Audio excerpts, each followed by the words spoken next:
You're tuning into KZSMLP 104.1 FM. You know, I remember when I was a little girl, my dad would take my brother and I to Aquarena Springs during the summer to swim at the pool, which once stood at the front of the hotel. There was a kiddie pool and the big kids pool, and that's where I learned to dive. I used to think 10 feet was really deep. The hotel was bustling with kids in swimsuits chasing ducks. I also remember riding the gondolas with my grandfather that carried you from the ground to the top of the tall tower that once stood behind the hotel. There were also Aquamaids that danced underwater, and they were viewed from a submerged submarine.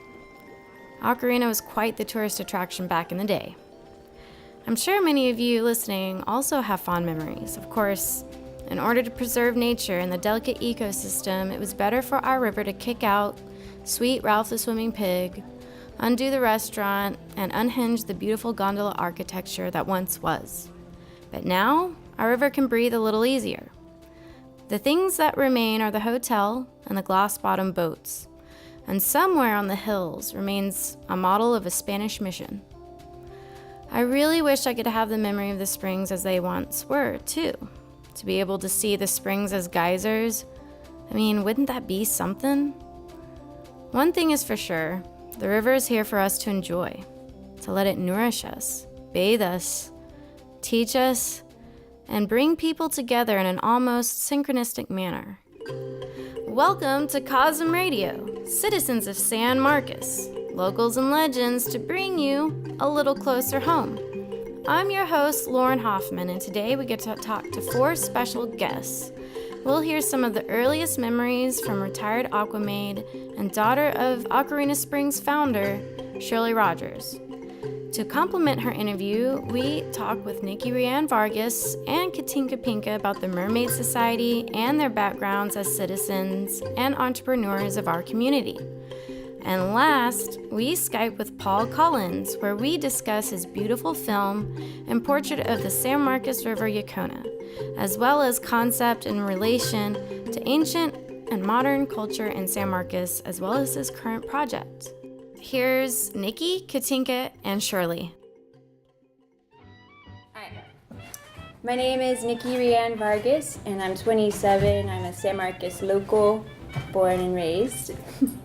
And currently I am just opened up a shop for all my creative goods called El Nido at Bowerbirds Antiques, and my business is called Daughter of the Wild, and I'm very closely tied to the river. I'm Katinka Pinka, and I own Bowerbird Antiques and Curiosities. I'm originally from Austin, but I have been living in San Marcos for about 13 or 14 years now, and I love it, and I think the river is like super magical and the fountain of youth. I'm Shirley Rogers, and I grew up in San Marcos. I was raised here, and I raised my family in Houston, but I moved back to San Marcos in 1976. My family was involved with Aquarena Springs.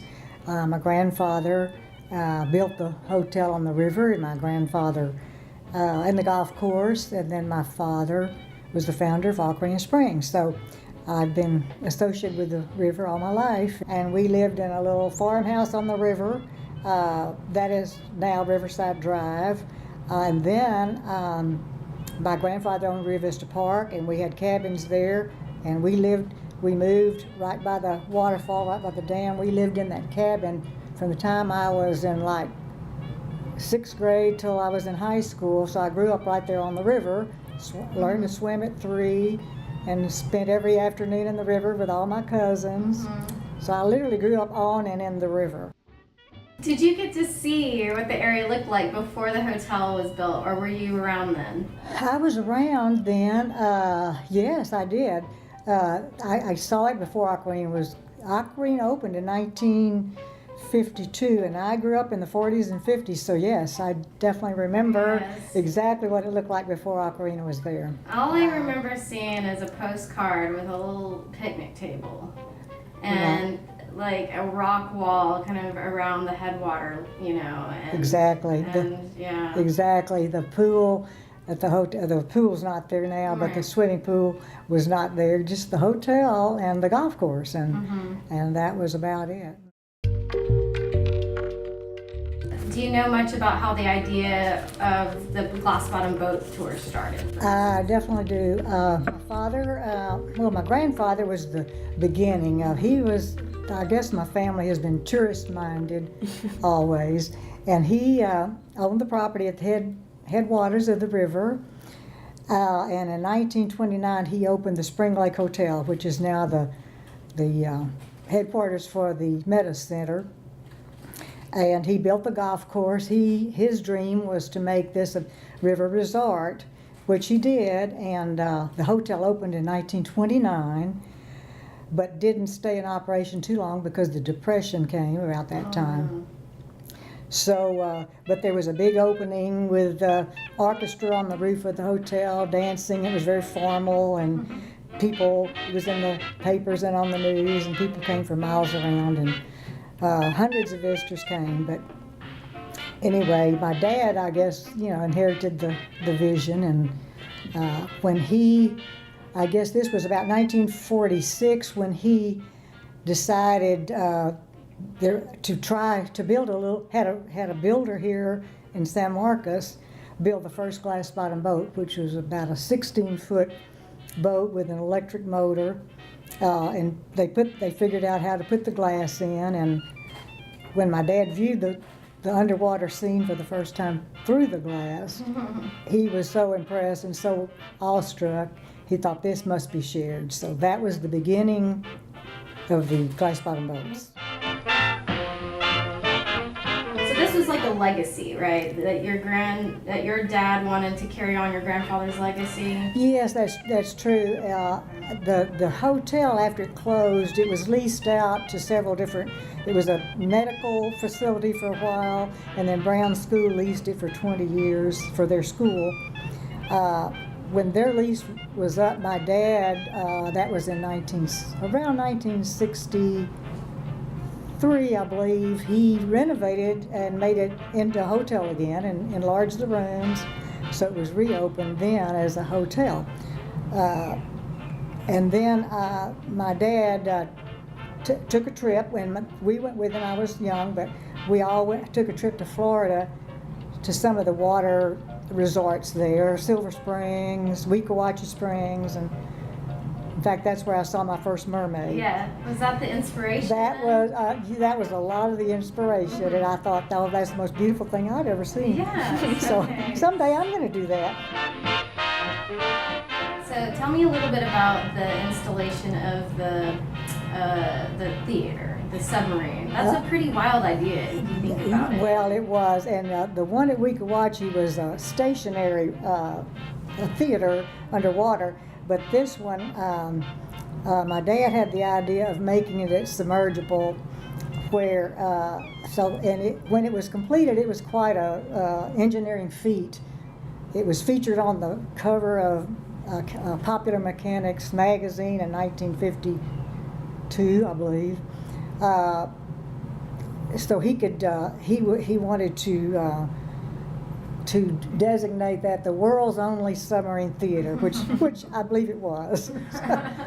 But the water came up to the windows of the theater, but people could always get out. The walkway was always open, so some people, at first would be afraid, but Yeah. they were sure that they could always walk out at any time.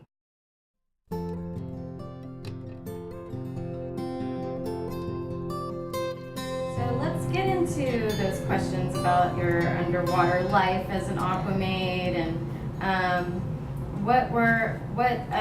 so was there practice involved? I'm assuring there's practice, but how did that all get started, the logistical? We had a wonderful teacher that came from Florida, from Weekawachi Springs, and she taught us all. She was the instructor, and that was Margaret Russell. She came with her husband, Don, who was the manager.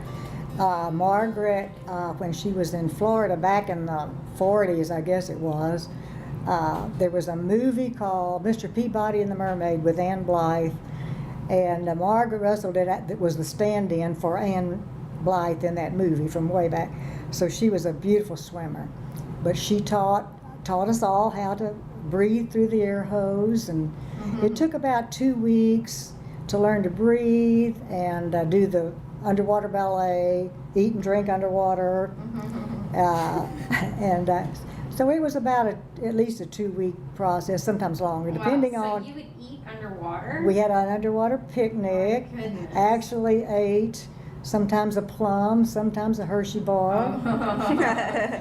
Nice. And we drank a soda, usually an orange soda, something not too carbonated. Nice. Yeah. And how long did you do that for? I only did it 2 summers. Okay. I was in school at that point. I did, 2 summers, and my sister and I both would go down there when we wanted to, basically. Right. So our dad wasn't too happy at first that we even wanted to swim in the show, but he got very used to it. And then and then the summers we swim 4 or 5 shows a day. Okay. And actually got paid. We were so thrilled we got a paycheck. I think each show was $1.65 Yeah. per show. Yeah. Back in the day. I think my dad worked for like 13 cents an hour back in the day.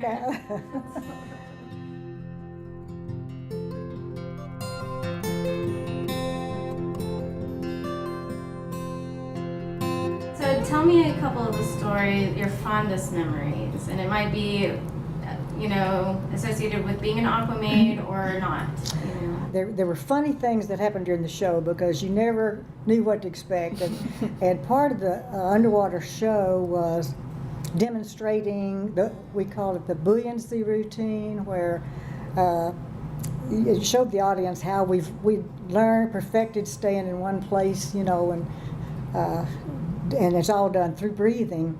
My sister and I, the one show we swam, we were for some reason something set us off and we got tickled, we got the giggles, and we couldn't maintain our position because we were laughing. When you laugh, you sink. Well, she'd go down to the bottom, she'd be laughing, and I'd be staying in my position, and then I'd start laughing. Well, we were going up and down while the announcer was saying, and they've really practiced to learn how to hold their position. Well, they practically ruined that show. So we never swam another show together. So much for that. But we had just some wonderful times, and there were some wonderful people, and a lot of the college girls, most of them were college girls that we became such good friends with. And Yeah. it was a great time. Okay, so what are your thoughts on the removal of Aquarena in this process? Well, I think it's wonderful to see. Things do change. Yes. And, during the 70s, 80s, nature tourism was becoming a big thing. Mm-hmm. And, of course, the environment is brought to our consciousness more and more. And, no, I think the timing was right. I think it's a wonderful thing. It's an education now, and preserving our wonderful river. We all love the river equally, and I think my father and my grandfather would be very happy to see that it's protected and loved. And had they known some of these things back then, and when in the heyday, they would have been right there with it, and that was their dream to share the river. So then was it essentially your family that handed it over? Or Well, it was sold once. It was sold as a tourist, as a theme park before the university bought it. Okay. The family sold it, period, in 1985. Okay. And then the university, it was run as a as a theme park. Until the university bought it, I think 1994. Yeah. So it was still a theme park after we sold it. Okay. For What a while. about Ralph the swimming pig? And he came later when in the 50s. He was not there till late 50s, early 60s, I guess. So he came later. All right. I remember Ralph. Do you remember Ralph? Yeah, I did. It's hard to forget, especially if you're a kid. You remember this sort of thing.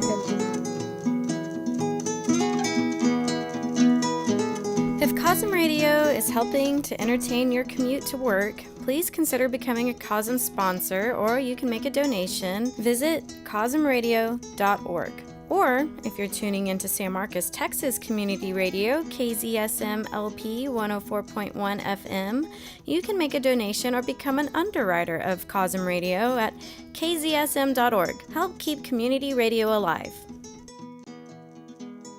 So I'm guessing you've been to the Meadows Center, the Education Center. Oh, You yes. checked it out? Oh, yes. It's And, really neat. oh, absolutely. And Really? I've ridden the boats again, and they're keeping those going. I know. I was like, how old are these boats? And she's like, well, this is one of our youngest ones from 1970 something. I'm like, oh my goodness. They're Yeah, doing a wonderful job preserving the boats. Yes. And, Didn't they just restore the original one? yes, and Put it they back out on the they water? built one. The newest one I think has the canvas top, like the original canvas top So cool. boats, and so.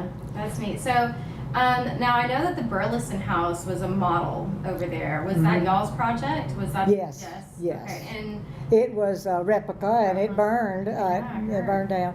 But yeah, it was built as a replica. Yes. and then there was also a mission, a Spanish mission. that An was old there? Spanish mission. It was also a replica, but that Okay. was the location of Right, the because I've original. heard with history that the Spanish had a really hard time actually getting a mission to stay there. Yeah, Yeah, I heard so- that.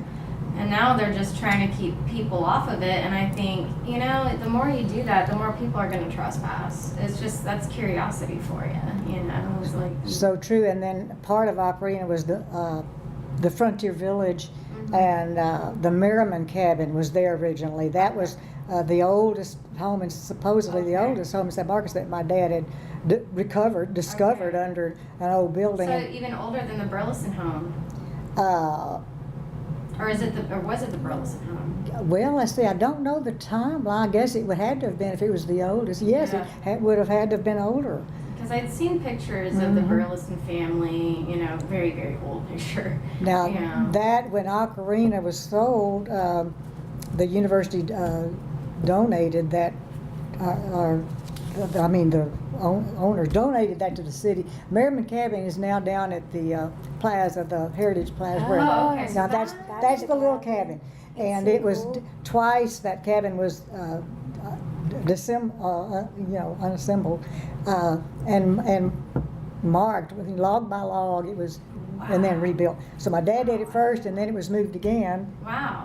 Yes, So I need to go by and check that out. Yeah. It's all these little... the Merriman cabin. I wish I Yeah. could live there. Every time I walk by, I'm like, Yes. this is perfect. Cute little place. Yes. I know. Jeremy Dr. Sunday's Merriman. House. Yeah. I think he raised 12 kids there. Dr. my Merriman goodness. lived there. It's like one room. And one, I think at one time it might have had an upstairs. We weren't sure about Really? that. Wow. It looked like it might have. Yes. But anyway.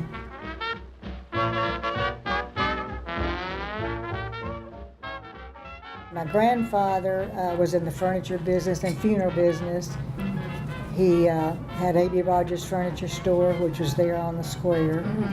And then the funeral business, which was A.B. Rogers Funeral Home, now Pennington Funeral Home. Yeah. So we go way back. Did you ever get into any trouble with Aquarena being in your family late at night, letting your friends in?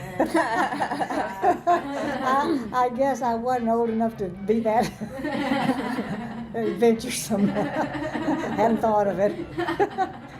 Skinny dipping with the cousins underneath the full moon. I don't know. Didn't. Or at least you won't admit to it. We got in trouble in the funeral home. We were trying to sneak in. It'd be dark. Oh And, my gosh. oh yeah. And Oscar Williams, who was there, Charlie Williams' father, who was with my grandfather and the Penningtons for years. He would hide and then turn off the lights and scare us half to death. And so we played in the funeral Was home. this at the corner where, was this downtown? Downtown, corner of Hopkins and LBJ. Okay, yeah. I know exactly where you're talking about. And that's where Kiva is. That was the morgue, or not morgue, but the, what is it? It was funeral home. It was, well, the place where they go to dress the Intern. bodies. Yeah, at the morgue. Yeah. morgue. Okay. And yeah, and down underneath That's why it's got weird vibes. Okay. they built the I'm like- caskets down underneath in the basement of that building. That's where they built the casket. Oh my gosh. Oh, yeah. How much fun. So, yeah, That's I know really- we would sneak down. Those kids, that's what we did. We'd sneak around and Oh my gosh. Try to freak yourselves out. yeah, we love it when Yeah. Oscar would turn off the lights and scare us.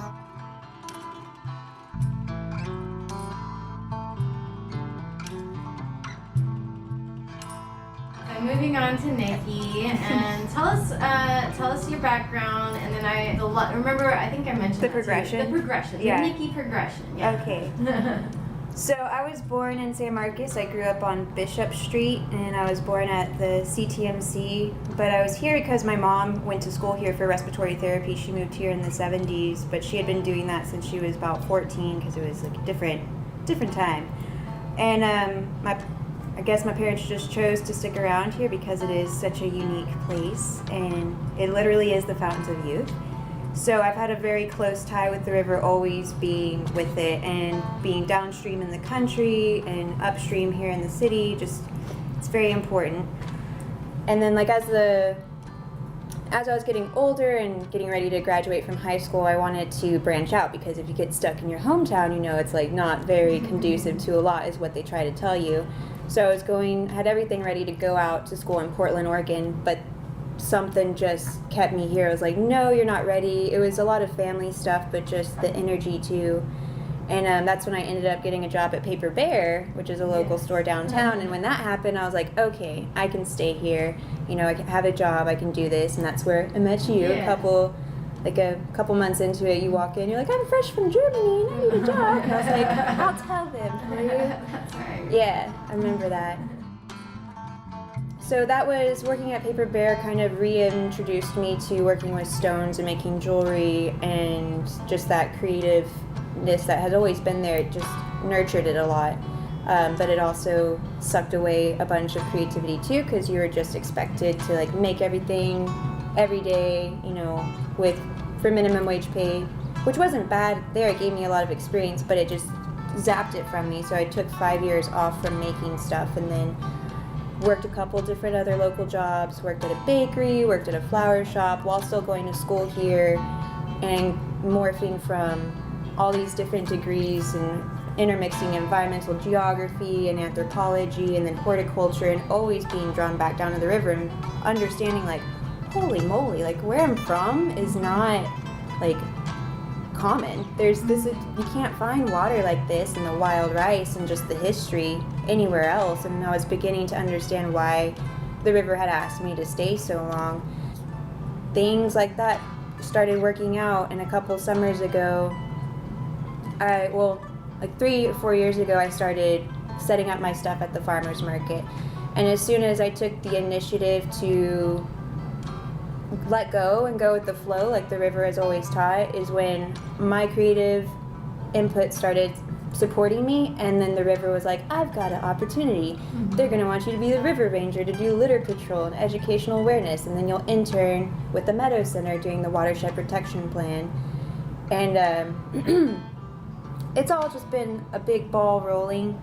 And then last year my dad passed away, and it opened up this opportunity to refocus my energy, because as much as I was really passionate about what I was doing with the river, it was getting to a point where it was overwhelming, because I felt that the attention the river was receiving and the popularity it was receiving kind of reflected my life and my growth. Like, we're growing, we're you know, getting bigger, people are noticing things, but there's a healthy balance to it, and going out there and seeing everything that's not like right to you because you're from here and you make the connections wasn't conducive to me really getting my message across, because I was getting caught up in my feelings. And so I stepped away from that, and then it reworked itself into like making a nest in a store and having a spot. And then the Mermaid Society all sort of started formulating around that time, and the river did her massive floods last year, which was really kind of spotlighting the energy of the river being, you know, the major life source, no matter if she's in the drought and not, you know, pushing as hard, or if she's raging and coming into your house. But it just, like, I feel it mirrored life. And so now Headwaters is kind of closed down. The river is still getting a lot of attention and activity, but it's being paced a little bit more to where it's in a healthier way. And yeah, I'm not sure how it all worked out, but Katinka Pinka. Yeah. is And badass. I do want to get to the Mermaid Society. We're making our A big circle, yeah. And so go ahead and tell us a little bit about yourself. So I grew up in Austin, and every summer my grandmother, my mom's mom, would take me to Aquarena. You know, we'd do sort of a day trip. We'd come to San Marcos, and I remember the underwater theater. I remember the Aquamaids, Ralph the Swimming Pig, the ducks, the glass bottom boats, and I thought it was so cool. And my granny would always say, someday when you're older, you're going to be an Aquamaid. And unfortunately, by the time I came back, that was no longer. But there was one, if I can just throw in one tiny little tidbit, I remember this one time, there used to be a restaurant at Aquarena. And so, you know, we'd kind of do a round and then we'd have lunch at the restaurant. So this one time we were going in, and as we were walking in, there was a little pond with a waterfall right by the door of the restaurant. And there was a duck sitting on a nest. And we were like, wow, that's so cool. And we went and had lunch, and we came back out, and she had hatched her eggs, and there were ducklings and I was like, holy cow, this place is super magic. You know, it's like this little circle of life that just happened while we had lunch here. And that was always one of my fondest memories. I mean, I can remember it just clear as day because I thought it was so cool. So I always thought that San Marcos was a really cool place. I had great childhood memories of being here, and but kind of fast forward to the future, I got married and we were living in Austin, and we ended up deciding we wanted to kind of move away. Like Nikkye said, sometimes you have to kind of like leave your hometown for a while. And so I ended up living in Savannah, Georgia for a couple years. We were restoring old houses out there, but I kept saying, I remember I woke up one day and I was like, I have to go back to Texas. I just I knew it. It was like a switch flipped. And so we started looking at houses in Austin and kind of around there. And we found a couple houses in San Marcos. And I thought, you know, San Marcos, that would be cool, because some of my friends went to college here, and I remember hanging out with them, and we'd always had a good time. And we wanted an older house, we wanted a little bit of land so we could have chickens and whatnot. And so we ended up finding the perfect little place in the historic district, and we came back here, and you know, I went through a series of jobs. I also worked at Paper Bear, and I've always been an artist. I've always created stuff, and so I'm trained in metalsmithing and jewelry. Okay. And so I ended up making jewelry, and I was restoring vintage clothing and making my own clothes out of vintage textiles. I also ended up selling at the farmer's market for several years. And that kind of people kept saying to me, where's your shop? Where's your shop? And I was like, I guess I need like an actual shop. So I found a building downtown, and you know, the timing was just right, and was able to move into that place and make my art and share it with everybody. And now Nikkye has joined forces in the upstairs of the building. Really, it's such a sweet combination with the idea of El Nido, the nest, and the bowerbird. It really works very well together. Y'all are very smart with that. So tell me tell me a little bit about the Mermaid Society and explain it for people who have not heard of it. Well, I was introduced to it by July at an art show at the Rio Claro studio. And she said, do you like mermaids? And I said, yes. She was like, well, I have this plan to make San Marcos the Mermaid Capital of Texas. And I was like, yes, let me help you. And it just kind of went from there. And so she explained that, you know, there's all these other cities around Texas, well, you know, all over the country, and each city has its sort of claim to fame. You know, like Luling has the watermelon thump, and Seguin is home of the largest pecan, and each city has their own thing. Live music capital. Exactly. Yeah. So when she said that, I thought, well, that fits in perfect with, you know, the history from Aquarena and the river. Yeah. Because I feel like the river has such a female energy, and it's very like flowing, and so the mermaid thing just really fit into that. It's been doing well. I'm kind of wondering in the future if we'll have like a statue mermaid on every block that's painted a different color, kind of like the That's walls the and plan. shit. Yeah, it's the art plan of the city. Yeah. Well, hello. You know, because in Austin they have the guitars, and then like Berlin and Germany they got the bears. So it'll be everyone will be a little bit different artistically, but they'll be placed at certain points in town. Oh, great. Okay, super. Good to know that. So, Shirley, why don't you share with us your plans and involvement with the Mermaid Society? I told you that on the side. Well, if it's a secret you don't want to go into yet, that's No, totally fine. that's fine. July approached me as being the queen of the inaugural Mermaid Ball, so I'm very pleased to be the queen. Thank you very much. Yeah, I'm honored. I think it'll be fun. I mean, looking forward to it. So, so in a way, Katinka, you did kind of make a full circle into this legacy of, almost being an Aquamaid and sorts of being, I guess so, yeah. Like, that's a good way that's to how I found out about it, and that's why I asked you to come talk, because I remember on Facebook, you're like, I would love for this place to be the Mermaid Capital of the world. I can't remember exactly verbatim how it was said, but I was like, well, yes, we need that, don't we? And in turn, we help raise awareness about protecting the river and how the river benefits our city and the Just community. her legacy. Her legacy. She'll be the protector of the river. I think that's a lovely. So, are there the prospective dates that everything is happening? Do y'all know? Mermaid Week is September 10th Through the 16th? 17th. Something like that. 16th or 17th. It's my birthday week, so. Yeah. So it's a parade, right? Or is There will be a mermaid ball. Okay. Located on top of the Meadows Center. Oh, correct. Yeah, it's going to be amazing. And I talked to July about it a while back, and we had briefly discussed that maybe each year there would be a slightly different theme to it. So maybe it's always mermaid themed, but maybe one year it's more of like an Art Deco, like jazz age. We are going into the 20s. After all. And maybe another year will be, like a Hollywood glamour kind of thing. So I think in that sense it'll be really fun. And then, so there will be also a parade with a festival following it. Nice. Yes. Okay. So everybody's welcome. Everybody's welcome. But register first, please. And where can we go register? And then the Mermaid Society. SMTX.com. Okay, great. Super.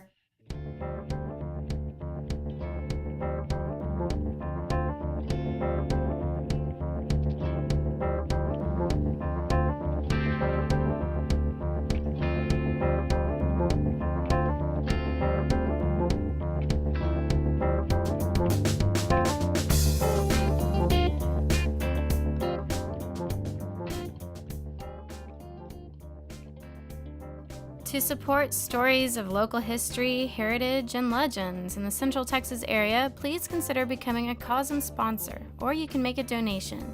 Visit COSMRadio.org, or if you're tuning into San Marcos, Texas Community Radio, KZSM LP 104.1 FM, you can make a donation or become an underwriter of COSM Radio at kzsm.org. Help keep community radio alive.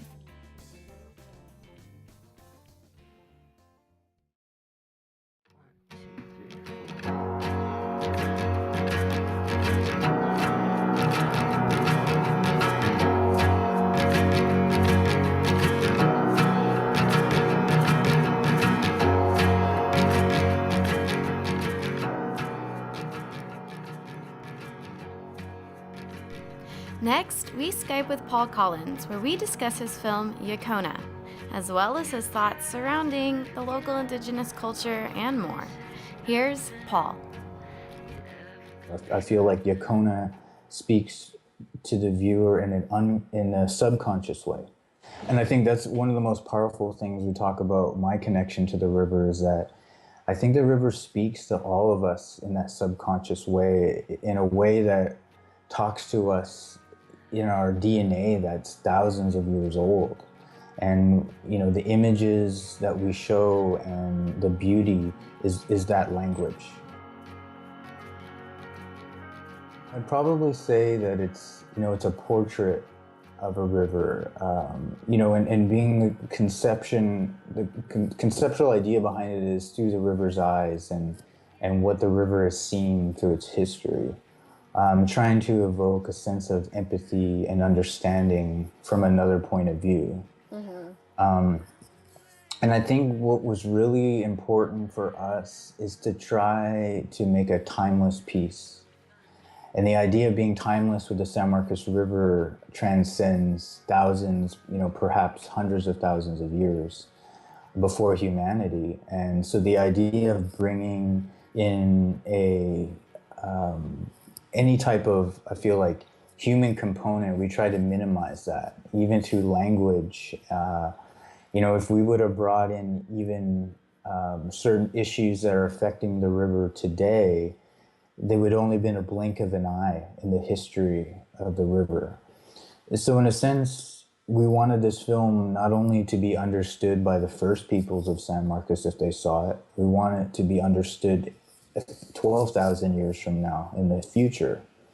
And so in that way that we had to create a film that really transcended language and culture, and also just meaning in a conscious level.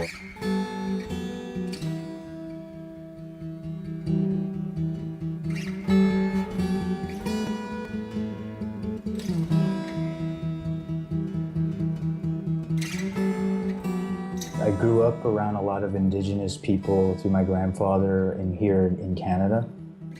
And he had a lot of relationships with the elders of the tribes here in Canada. And so I grew up around a lot of indigenous culture. And so one thing, when I went to San Marcos, for me, indigenous culture was never something that was separated or taboo or anything. And, for me, making the film have a lot of indigenous messages or influence, and even the name of the project being an indigenous word, wasn't that big of a deal for me. It was just about incorporating a wide variety of human culture into the film. And but for me, I really, the only reason I feel like the indigenous part of the film sticks out is because their philosophy and their messaging was really aligned with the film's messaging and concept. And allowing, I felt not necessarily that the film gives a voice to indigenous people, but more so that the river is really reflecting that voice. For me, I think when we talk to many of the indigenous people in that area, when we told them the concept of through the eyes of the river, and we're trying to evoke a consciousness reflection in our film about the river, they understood that right away. That's how they see the river. They see the river as a conscious being in the community, and it has influence, and it does speak to people in a subconscious way. So for them, the concept of Yakona was actually aligned with how they see the river.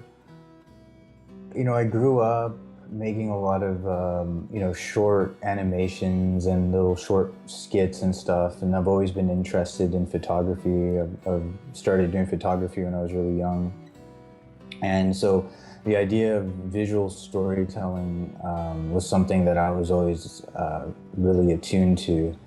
And I went to Texas State for communication design, which allowed me to really put into a lot of practice of visual communication and art and stuff into that.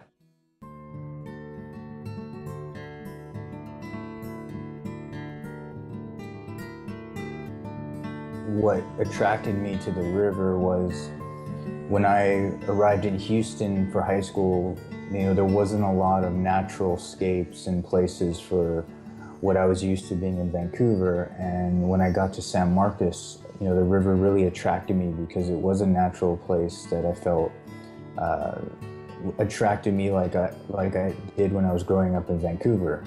So the nature that the river kind of resonated, it was something that I had been missing for a long time. The river on the surface is a lot different than when you go below. And every time that I would go underwater and put on my snorkel, my mask, it was like this new experience. And it takes you to another world. And so in a way, it's every time that I went swimming and went underwater, the experience was so special. It was like it was seeing it for the first time every time. I'd been in the community for 12 years, and every time I went to the river, it just never got boring. It always was new for me. And it's just, and also, like I said before, that I feel like it's such a unique place in Texas, and it represents one of the most beautiful places in Texas that, there's nothing else to compare it to necessarily. So, once you understand, I think, how special that place is, you really stop taking it for granted. My creative partner, he's also a co-director, Onlo Sepulveda. Him and I basically did about 90% of the film, the shooting, the writing, the directing. Pretty much, we did the bulk of the project together. I think it was just a really great coincidence and timing that at the time when we started Yakona was when there was a big revolution of DSLR filmmaking, and that allowed us to really get the quality and the images that we needed to really showcase the San Marcos River in high definition.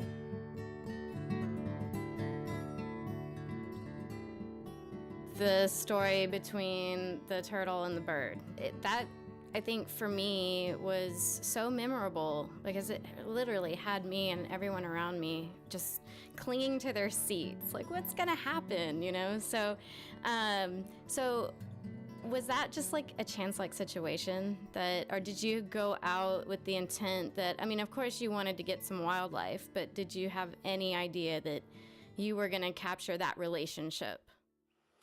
Yeah, so my creative partner, Onlo Sepulveda, was the one that captured that, and it was a fluke. He was filming some of the underwater archaeologists for the Meadows Center at the time, and he recalls some splashing on the surface, and once he went under and looked what was happening, he saw that snapping turtle had been latched onto a duck's leg, and it was, obviously it was, part of its feeding cycle, and it looked like it had done that many times before. Mm-hmm. But in terms of what that scene means, I think that in general, it really represents the tension and the metaphor of the life of the San Marcos River, and it is a constant struggle and a battle of life and death. And that life and death could mean, a natural state, an environmental state, a climate state. But there's always that tension of, where are we at this point and what's going to happen? And I think that scene represents a lot of those feelings. And there's a lot of, I think, images in Yakona that I think the viewer can interpret in their own way with the river. So that scene doesn't necessarily represent something that we're trying to hit you over the head with. It is about kind of evoking, like I said, some of the subconscious feelings of tension of life and death in different symbolic ways in the river. And I think the river really evokes a lot of those emotions in different ways. So, yeah, I think the viewer can take away what it wants from the film, whether, you feel that it's a natural cycle that's happening with life and death, or if you feel that scene evokes certain things that we need to be aware of to create change.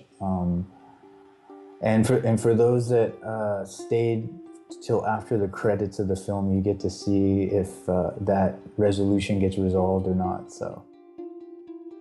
And I'll just just reflect a little bit on what I thought when what I was feeling, because like you said, it does. It kind of, the film provokes like this subconscious message for you to interpret on your own. And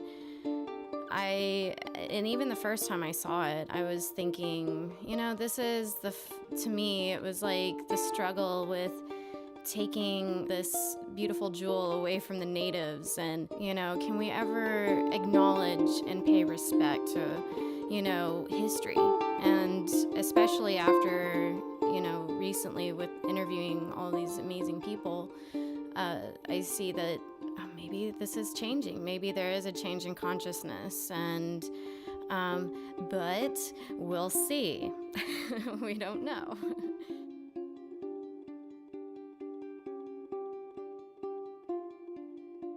I like the strange stuff in life. So, did you ever have an experience while you're filming this that just kind of left you scratching your head, or found anything, or it was just kind of unusual?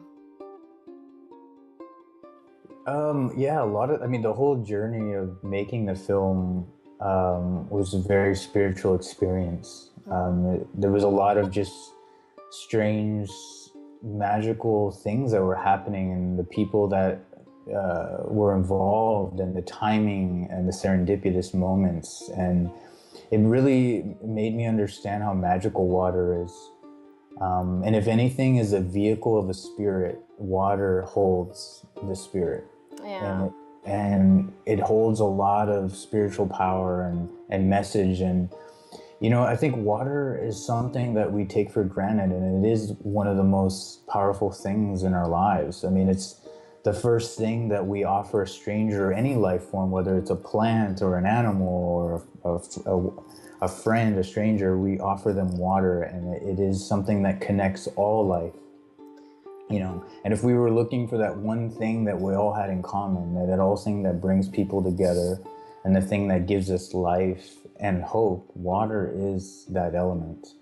And so during the filming, it really became evident how powerful water is to me and the life around it. And I had some strange dreams about the river during the filming that kind of prophesized certain things that happen in the future. So there was a lot of strange things happening in that time in my life, and it was probably one of the most significant events in my life so far, in making that film. And this river, in a way, leaving its banks and going on this journey around the world. I mean, we end up showing this film at the Smithsonian Museum of Washington, D.C., Australia. I brought it back to my home city of Vancouver, and just to see how the river, once it changed form into this film, it traveled as fast as it does in the rapids in the river. And it was amazing to see how the message that was in this piece traveled.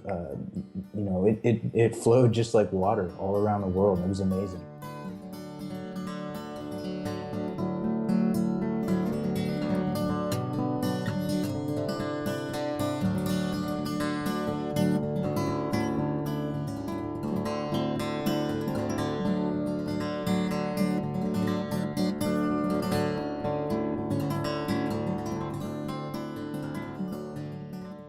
What are you working on now? I know that you're working on another film. Is that correct? Yeah, I am, in a way, like I was basically saying how, the Pacific Northwest has a lot of issues on a grander scale, like the San Marcos community. And so, coming back home to where I grew up after 20 years, it's amazing how things have changed. And in a way, similar to how San Marcos has changed in 20 years, where there's in kind of this exploitation and development it's really on this runaway trend that can destroy a lot of what makes, the irony is that all these developers and exploitation is attracted by the things that we're trying to save. And once those things are destroyed, there's not going to be any incentive and for people to want to even come and develop anymore. My next project it deals a lot with telling the story of that kind of boundary of humanity and the natural world. You know, and for me as an environmental nature filmmaker, that relationship of human beings and nature is like, that's where I really like to tell my stories, because I feel we are nature, and the separation is really kind of an abstract thing.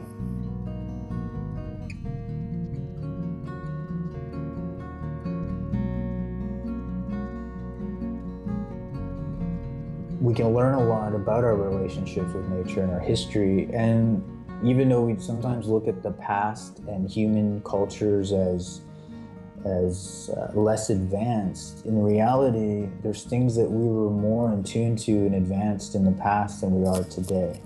So we have to look at time in a new way, where it's not necessarily we're always improving. We have to look at it as, you know, something that is, in the Yakona, if you notice that the chronological time was all mixed in. It went to the past, it went to the future, and back and forth.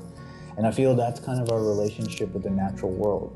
You know, it's not in a progressive state where we're getting better or getting worse. It's just a constant flux. And we can learn things from all these different cultures and different people that have had these experiences with nature. You know, I think there's a lot of artists come into San Marcos and they wanted to find their own voice and their own style. But San Marcos is a special place that I feel that artists have to take also the responsibility of promoting the culture there. You know, and it's all right to do your own stuff and all that stuff, but I think it's also important to be part of strengthening the culture, because it's needed. And the only people that are going to do that, or only people that are really able to do that, are going to be the artists or the politicians. And the politicians are obviously too short-sighted at this point. So the artists have to really step up, and they've got to really define that culture. And, you know, whether it's, you know, I think things are definitely getting better, but at the same time, things are getting worse on the other front. Like, both sides are definitely ratcheting up. Yeah. You know, I mean, when I was going there, it was definitely like, you know, river fests and stuff like that, but not like what's happening now. Like, float fest is, you know, and the thing is, like, what's really dangerous about those events is it could take one weekend to set back the river decades. One weekend, you know what I mean? And as you know, as artists, man, it takes us years and years of defining culture, but on their side, they can destroy things in one weekend. Yeah. So, yeah, I mean, there needs to be more done to help, you know, really strengthen that culture in the town. And I think small business owners also have to take responsibility. It's great to be sponsored by Float Fest and get your name on there, but are you really doing the community justice?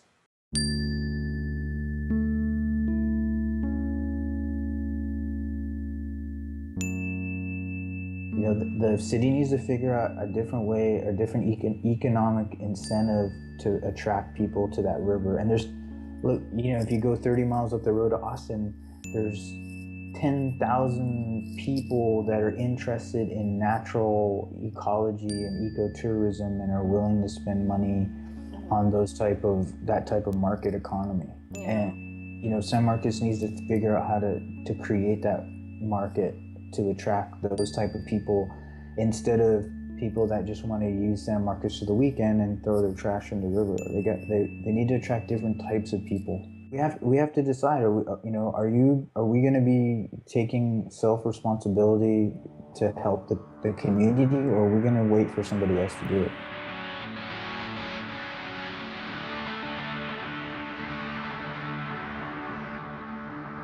Was Dr. Mario Garza in your film? I remember hearing a voice and I never saw a face talking about Yakona. I mean, the meaning of it. Am I right about this, or am I just hallucinating something in my mind. Yeah, Okay. Towards the end, Dr. Mario Garza from the Indigenous Cultures Institute talks about the indigenous culture's relationship with the river, Right. which was really important for us to tell that part in the film, because the indigenous people of that area had a relationship with that river that lasted so much longer than modern day humans.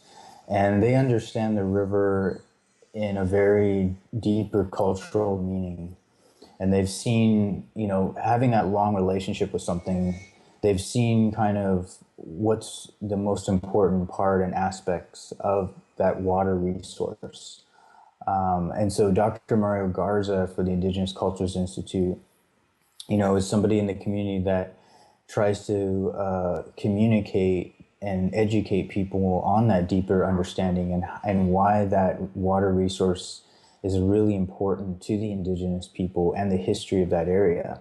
And also trying to evoke and inspire people to understand the importance of that water resource for modern day people. I think one of the significant conversations I had with Dr. Garza was, he told me that, in Western culture, our priests bless things. In his culture, things bless you. And he told us that how when they do a river blessing, it's that the river blesses them instead of them blessing the river. Because they feel that the river is a higher entity and it has a hierarchy over humans. And so you have to ask the river for its blessings and then the other way around. So I think that was, a significant paradigm shift that we wanted to represent in Yakona, is the idea that the river is a much more higher being or consciousness than the humans and people that live and really need that river for its survival. So, the river really is a life-giving entity. I think it's as simple as get yourself a snorkel and a mask and go for a swim underwater in that river. And I think that would be the beginning of something that's going to change the rest of your life. But I would suggest, before even seeing Yakona, just go see it yourself. See how beautiful that place is, because it's going to speak to you in ways that you could never imagine.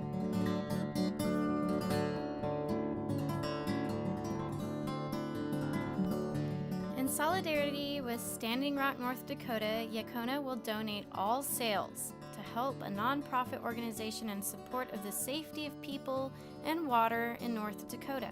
A special price of $5 to own a digital copy of this award-winning film. Yakona is available at vimeo.com. This is a great opportunity to help indigenous cultures. The San Marcos Public Library also has a copy of Yakona to view for free. We are gearing up for December, our Miracles Month, and we want to know all about your encounters with divine intervention. We encourage Central Texas to send us your stories to COSMRadio at COSMRadio, that's COSMRadio @gmail.com. And if you have a request for a monthly theme in our 2017 calendar, let us know. This week is Mermaid Week in San Marcos, Texas, so be sure to attend some of the festivities around town. You can check out the calendar of events this week at Mermaid Society smtx.com.